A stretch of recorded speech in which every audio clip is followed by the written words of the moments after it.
तो बस थोड़ा सा इंतजार और उसके बाद रुझान आने शुरू हो जाएंगे। न्यूज नेशन पर सबसे तेज सबसे सटीक इंतजामात किए गए हैं। ग्राउंड जीरो से हमारे रिपोर्टर्स तैनात हैं, लगातार जो हमें लाइव अपडेट देंगे हर पोलिंग बूथ से जो रिजल्ट्स निकल कर आ रहे होंगे, जो भी रुझान होंगे, सीधे सबसे पहले अनुराग दर्शकों तक पहुंचाने के विशेष इंतजाम। जी हाँ, 4 राज्यों की 638 विधानसभा सीटों पर रुझान किस तरीके के हैं आपसे ठीक 30 मिनट के बाद सबसे पहले न्यूज नेशन आपको बता रहा होगा। और सिर्फ आंकड़े आपको नहीं बताए जाएंगे, सिर्फ रुझान नहीं बताए जाएंगे, बल्कि उन रुझानों का मतलब क्या होने जा रहा है, ट्रेन किस तरीके का सेट हो रहा है, 2024 के लिहाज से उन रुझानों का क्या कुछ मतलब होगा, ये भी आपको समझाएंगे। चलिए, तो जीत के दावे दोनों खेमों से किए जा रहे हैं। हालांकि बस अब कुछ ही देर बाद जीत के दावों में किसके कितना दम है ये भी नजर आ जाएगा। नरोत्तम मिश्रा ने जीत का दावा किया है कि एमपी में तो बीजेपी की ही सरकार बनने वाली है।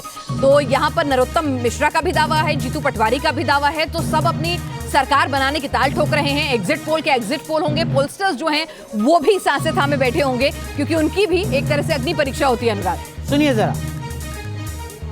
हम मानते हैं कि मतदान ज्यादा हुआ है, और अकेले हम नहीं मानते, अब तो एग्जिट पोल मानता है, आप मानते हो, मीडिया जगत मानता है, जनता भी मानती है कि सरकार भारतीय जनता पार्टी की बनने जा रही है। चंद घंटों की बात है। कमलनाथ जी ने अपने तमाम विधायकों से कह दिया कि समय रहते जल्दी भोपाल आ जाए। ये सिर्फ मनोबल बनाने की कोशिश कर रहे हैं और कुछ नहीं है। जब समय रहते उन पर विधायक थे तब तो संभाल नहीं पाए, अब कहां से संभालेंगे। कितनी सीटें जीतने वाले हैं आप? 125 से 150 तक। किस तरह का शेड्यूल रहेगा आपका? शेड्यूल मेरा देख रहे होगे, जो निर्धारित है वही है। तो एग्जिट पोल के बाद बीजेपी के नेताओं में अति उत्साह है, 150 तक का दम भर रहे हैं। और अगर ऐसा हो जाता है अनुराग, तो अपने आप में ये ऐतिहासिक होगा और तमाम इंटरप्रिटेशन के लिए एक बहुत अच्छा विषय भी मिलने वाला है। बिल्कुल, लेकिन इस बीच एक बड़ी अपडेट आपको बता दें, कांग्रेस और बीजेपी के कंट्रोल रूम तैयार हो चुके हैं। मध्य प्रदेश कंट्रोल रूम में मौजूद रहेंगे कमलनाथ और दिग्विजय सिंह। कांग्रेस कार्यकर्ताओं के लिए बाकायदा हेल्पलाइन नंबर जारी किया गया है, क्योंकि इससे पहले पोस्टर। चलिए, कमलनाथ क्या कह रहे हैं जरा सुन लेते हैं। तो कांग्रेस की तरफ से कुछ आपत्तियां दर्ज कराई गई हैं, फिर चाहे मामला इंदौर का हो या फिर विदिशा का। इसी को ध्यान में रखकर कांग्रेस पार्टी ने हेल्पलाइन जारी की है, हेल्पलाइन नंबर साझा किए हैं।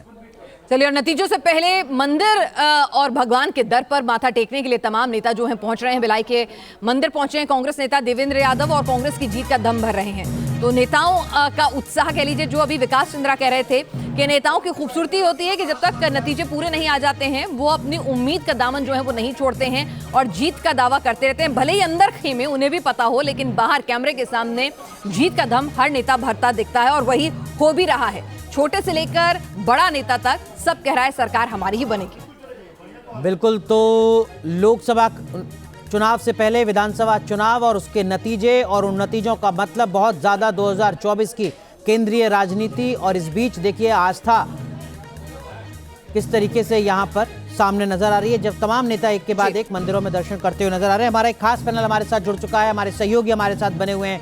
मुरैना से हमारे सहयोगी हरीश झा हैं, विलास अठावले हैदराबाद से हमारे सहयोगी हैं, साथ ही साथ मणिदीप हमारे सहयोगी भारतीय जनता पार्टी के हेडक्वार्टर से मौजूद हैं। बिल्कुल, सबसे पहले मणिदीप के पास चलते हैं। मणिदीप, कांग्रेस मुख्यालय में तो आज इतर तस्वीर दिख रही है। कभी सन्नाटा पसरा था, वहां लग रहा है कि जीत के दावे जो हैं ज्यादा मजबूत हैं। वहां पर हनुमान भी हैं, राम भी हैं, ढोल नगाड़े भी हैं। बीजेपी मुख्यालय में क्या तस्वीर है?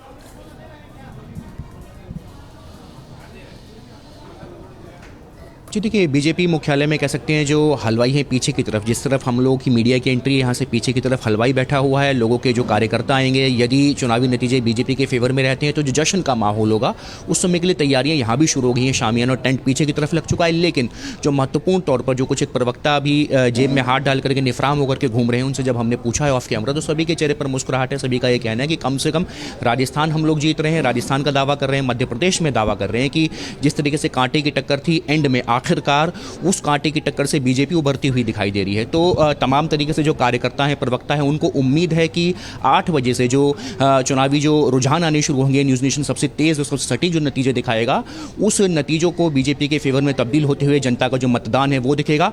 जिस तरीके से मध्य प्रदेश में जो बम्पर वोटिंग हुई है, पिछले 66 साल का जो रिकॉर्ड टूटा है, 77% के करीब जो जनता ने वोट डाले हैं, उससे ज़्यादा फेवर में बीजेपी के लोग नजर आ रहे हैं कि ये जो ज़्यादा मतदान हुआ है, जो नेगेटिव छवि एक तरीके से मध्य प्रदेश में मामा की क्रिएट की गई, उसके बदले में बहनों ने आगे बढ़ के, महिलाओं ने अच्छी खासी तादाद में महिलाओं ने वोटिंग करी है। तो कार्यकर्ताओं को, बीजेपी के नेताओं को, प्रवक्ताओं को उम्मीद है कि 4 राज्यों में जो आज नतीजे आने हैं उनमें 3 राज्यों में निश्चित तौर पर कमल खिलेगा।